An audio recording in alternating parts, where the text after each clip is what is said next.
পানাগড় শিল্প তালুকে মদ কারখানায় দুর্গন্ধে টেকা দায় হয়ে দাঁড়িয়েছে। স্কুল চালানো দুর্দায় হয়ে দাঁড়িয়েছে। বারবার প্রশাসনের কাছে আর্জি জানিয়েও মেলেনি সুরাহা।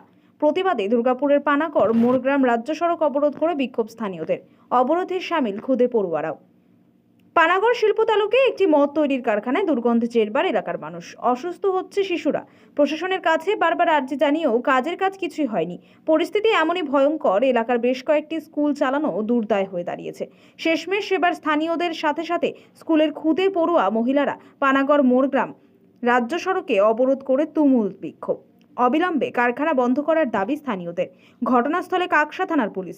জানা যায় যান চলাচল ব্যাহত দুর্গাপুর পানাগড় মোড়গ্রাম রাজ্য সড়কে।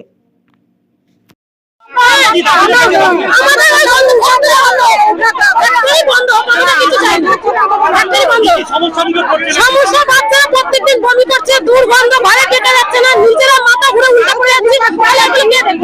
কে দেখবে? ছোট ছোট বাচ্চাদের যে অসুস্থ হয়ে পড়ছে কে দেখবে?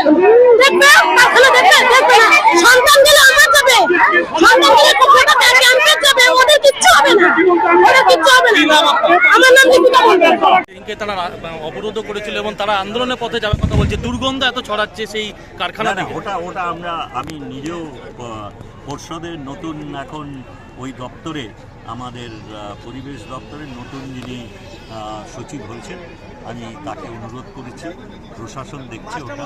আমরা নিশ্চয়ই কোনো পরিবেশ দূষণকে সমর্থন করি না এবং সেটা যাতে অতি সত্বর এই ব্যাপারে ব্যবস্থা নিয়ে উপযুক্তভাবে পরিবেশ দূষণকে বন্ধ করা যায় তার জন্য সচেষ্ট হওয়ার জন্য আমরা চেষ্টা করি। তিনি তো বিডিও ম্যাডাম এতদিন ধরে পদক্ষেপ নেননি, তার পরিবর্তে আমরা আজকে পথ অবরোধের নামে বাধ্য হয়েছি।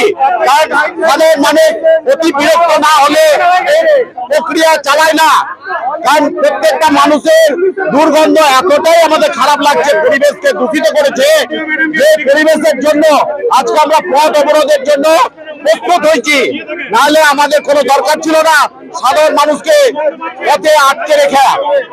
কতটা আমাদের এখানে যেদিন থেকে মদ ফ্যাক্টরিটা চালু করেছে তার আগে এই ফ্যাক্টরিতে এতগুলো ফ্যাক্টরি থাকলেও আমরা কোনো দুর্গন্ধ পাইনি, কিন্তু এখন আমরা বর্তমানে মদ ফ্যাক্টরি চালু হওয়ার পর আমরা এই গন্ধটা উপলব্ধি করছি। আর 6 মাস ধরে এখানে মদ ফ্যাক্টরি খুলেছে।